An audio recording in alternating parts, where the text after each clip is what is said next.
Good morning. It is Sunday, May 3rd, and I am back with another weekly vlog. This week, I am getting back into my routine.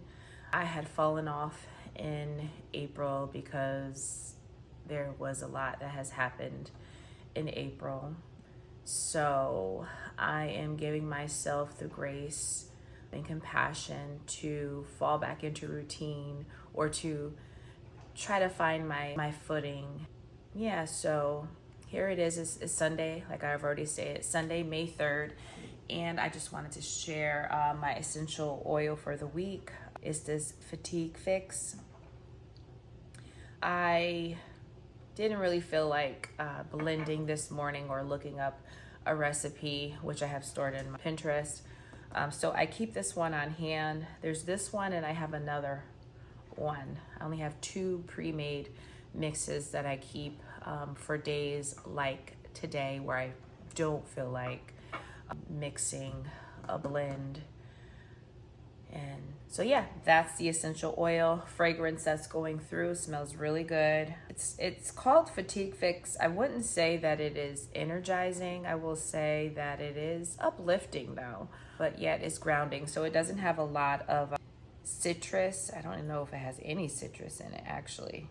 But it does have peppermint. So that may be why it's uplifting. It has peppermint and it has spearmint. So that may be why the smell is more uplifting but not really energizing. But yeah, so again, that's the essential oil blend for the week. So Jai is so funny. Our neighbors are selling their house and he was determined to put this on their sign yesterday. I tell him we can't do that because it's not our property, and he could not understand why we weren't allowed to put this sold sign on the for sale property. He's so funny. I think he got the idea from Bluey.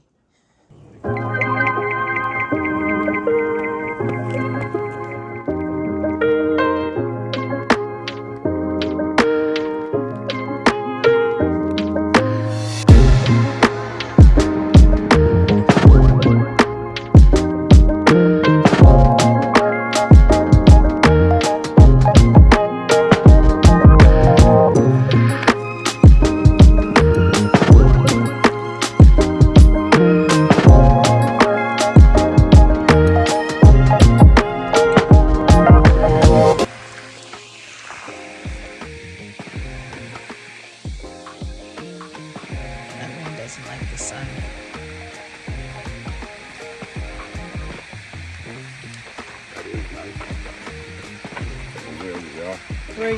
How do you feel, love? Feel good. Why? I know you don't like the sun. No, see, I don't.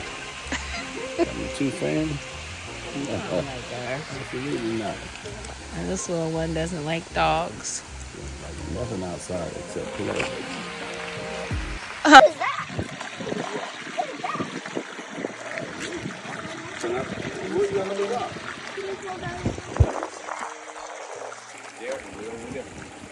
What's this guy? You feel like nice. That was good. This guy.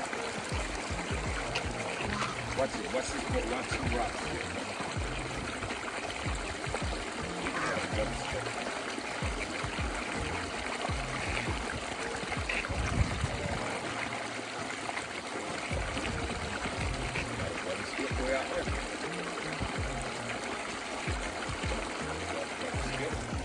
Okay. Here you go. Here's the one, buddy. Get your arm out. He's on one side. He's on the side. This is what happens when you have. You got it, buddy.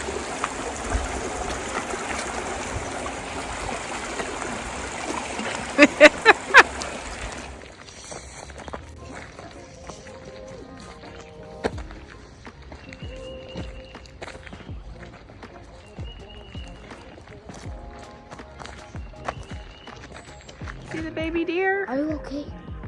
You want to do something? Excuse me.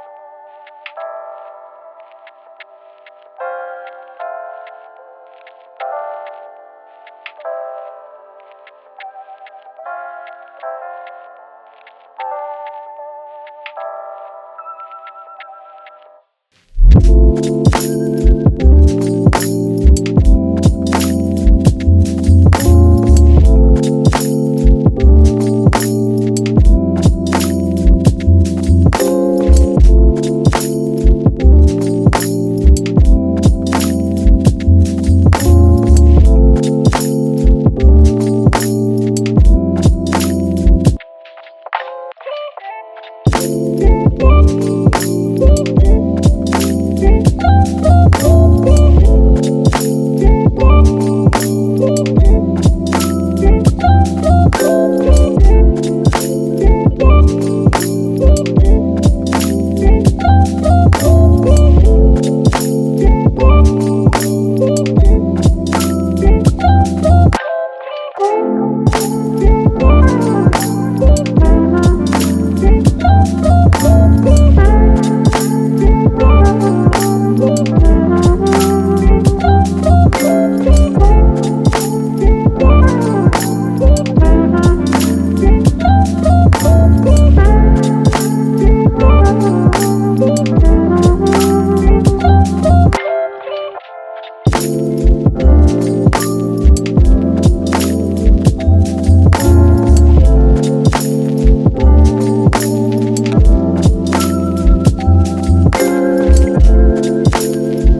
People do everything that they can to try to make themselves seem better in every situation that they can.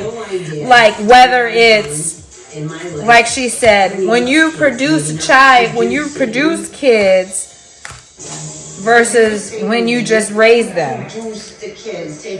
So she didn't give birth to children, but she helped raise her husband's children. Mother was nowhere around. This is somebody who's who gave birth that's saying this, but that's a common thing that people say. And it's like they always try to say it's different when you give birth to a child versus when you just raise a child. The way I see it, and I gave birth to my kids, the only difference is your body doesn't go through the hormonal things that it goes through, but in regard to loving them and how you can care for them, I know that you can do that and not giving birth to a child. I just know me and what's in me. I know that I'm capable of loving a child the way that as if I gave birth to them. So that right there is like, what? I don't even see it as giving birth. I see it as whether or not I said I'm going to do right by that. Yeah. Whether or not I'm going to be the father in that kid's life. That's what I see. But that's what people, you know. Hey guys.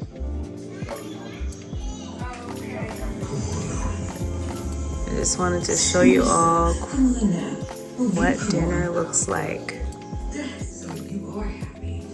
You look like you don't even know what to do. Yeah, this is one of those meals where I probably should have brushed my hair before I came in here. Why? Man, this meal right here is fit for a king. Look like you want me to top you off tonight. Oh gosh. Come on now. Yeah, this looks good. Yeah, this looks like some loving was put in this. It's hot.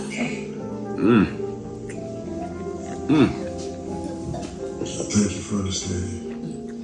It's like a restaurant. Doing some more for you. Do what you want me to. Guess I'm a fool for you. I'm a recovering undercover over lover. Recovering from a love I can't get over.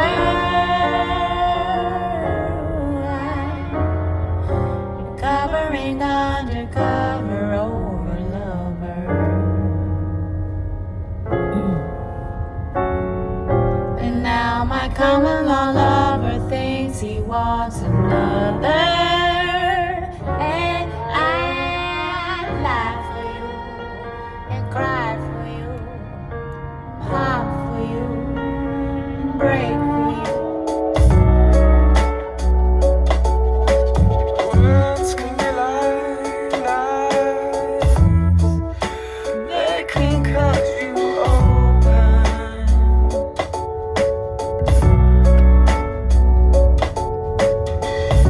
And then the silence surrounds you and haunts you.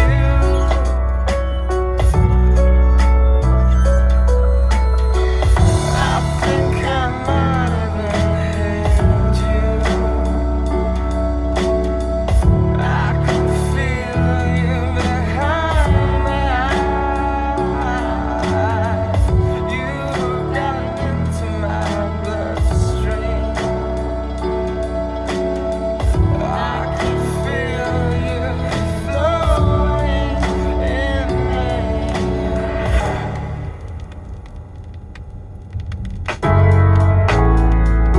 Spaces in between. All right, I am at the park meeting a friend for a walk. Really looking forward to this time. Just in need of some girl time, you know?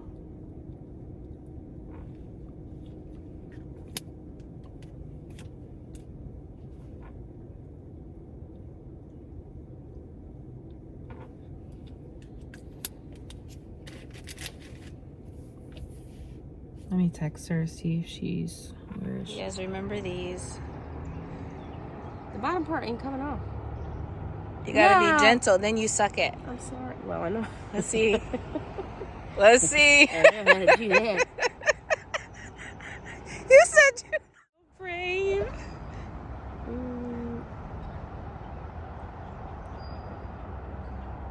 I don't feel. Oh yeah. Is there it I still go. sweet? A little bit? It's not a lot in there. A little bit. Now I can need taste to it. Google to see if it's poisonous. We'll fucking find out. It can't be though because we made it this far. We will find out.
Who are the ones back there?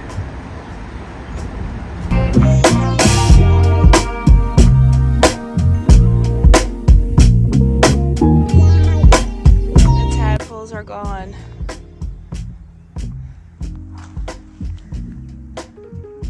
Completely gone. Remember a few weeks ago, I recorded this little, it's not even a lake, it's like a runoff. It had a whole bunch of what looked like tadpoles to me. But they're all gone. That means they're in nature.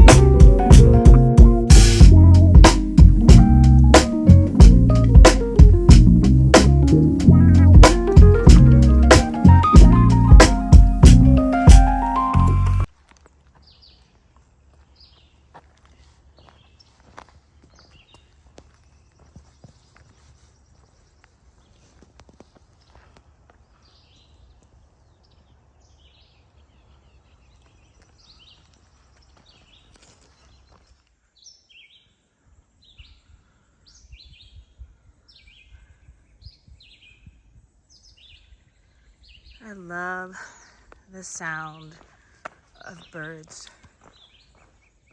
I love the sounds of birds chirping, singing, talking.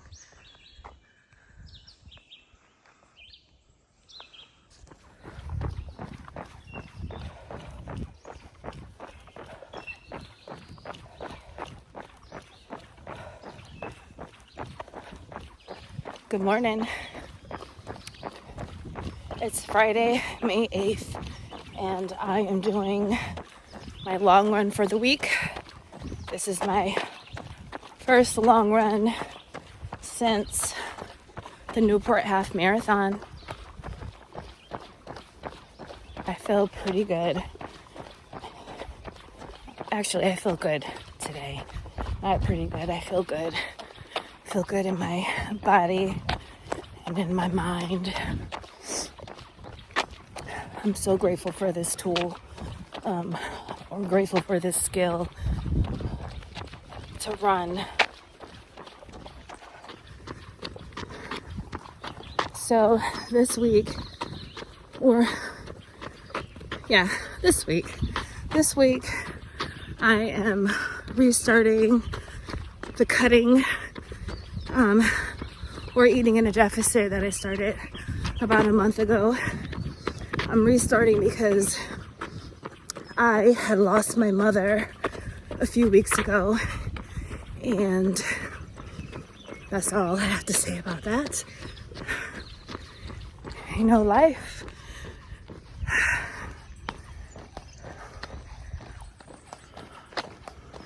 I'm not going to say anything else about that.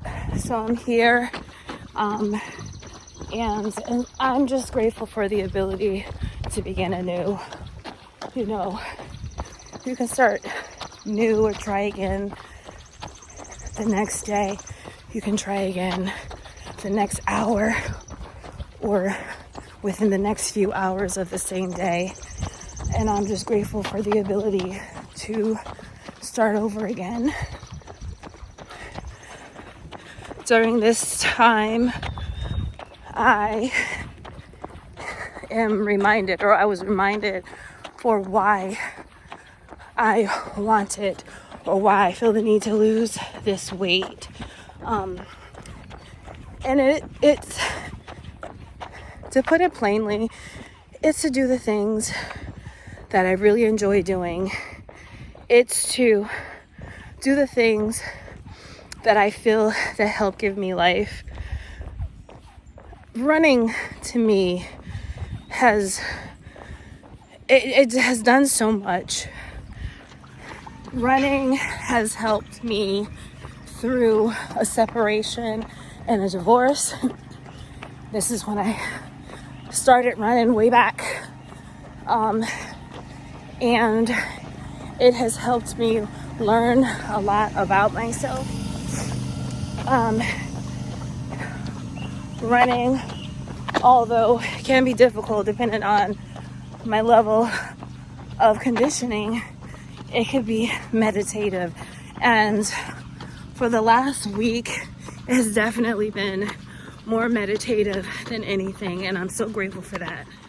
So my reasons, or my why for wanting and feeling the need to lose weight, is because of the stress that this extra weight has on my joints. And I'm walking up a hill, I'm not gonna run.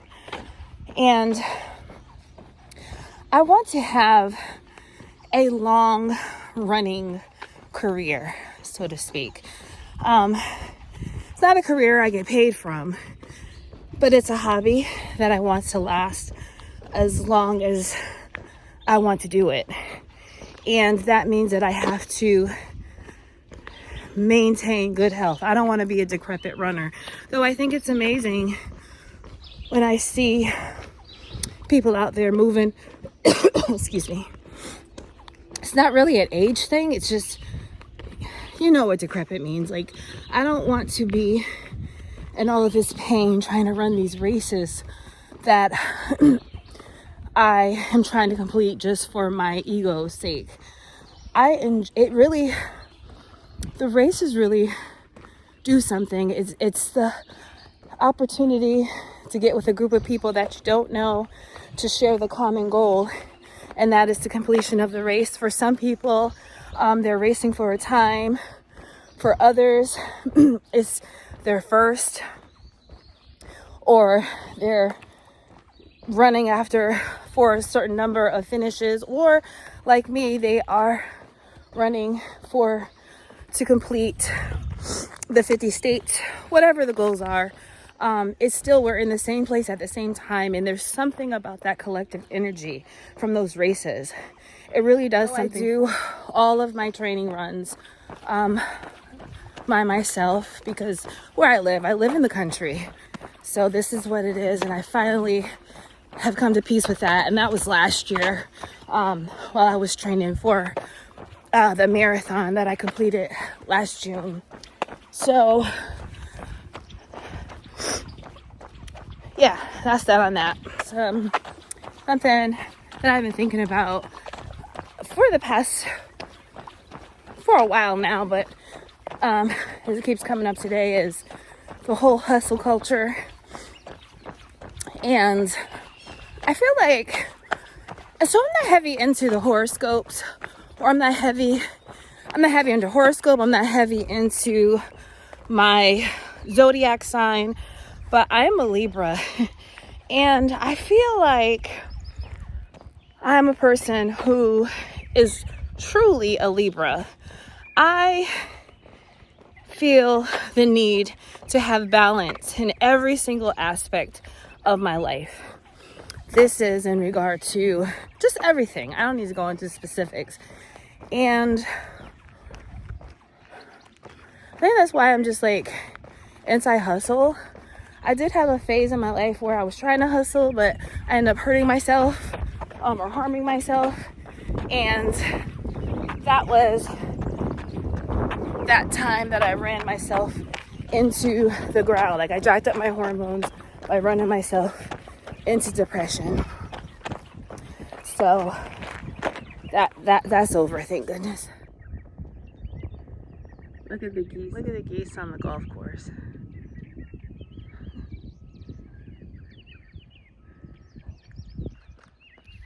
It's important to know, so I have a history of depression, and for those who don't know, depression could be caused by situations, or it could be caused by hormones. It could be caused by nutrient deficiency. And so what I did unknowingly, and really I wasn't diagnosed, no physician diagnosed the depression that I was experiencing at the time as being caused by the amount of running that I was doing, but my labs showed that I ran myself into the ground. In the parking lot, I'm gonna have to do another loop around my house to get the full 8 miles, but it's okay. Yeah, so just give you just a little bit of a backstory. So during that time, this is before I married my husband in 2017, but it was from like 2016 to 2017. I had a very high weekly base mileage, and when I say very high, is very high for now. I went from about maybe 60 miles per week average 2016, and then by the end of 2017, which was right before I ran the marathon, CIM, I was averaging between 70 and 75, so maybe 73 miles per week. And let me tell you, it was good when it was good, but when it came crashing down, it was a mess. I remember November of that year and making the decision to not sign up for any races for the following year, because my mental health was getting worse and worse every month, it seemed. Now the backstory is I was going through a custody battle with my ex-husband at the time, and I was flying back and forth from Virginia to California. I was having a custody battle with my ex, and during that time we were both remarried, and my son wasn't a little boy, but he was 11 at the time, and it was just one of the hardest periods of my life. It really was. So what I did is I unconsciously or subconsciously, whichever term, I don't know, I used running for a form of therapy, and it helped, but I got to a point of diminishing return, and not only was it diminishing return, I actually, like I've already stated, I ran myself into the ground. I jacked my hormones up. So the result was I decided to not sign up for any races the following year, which was 2018. And really, I mean, I did have marathon the following year, but I have been big into marathoning. So I did not sign up for another marathon until last year when I ran the race in Maine. That was also a time when I learned how our children do not belong to us.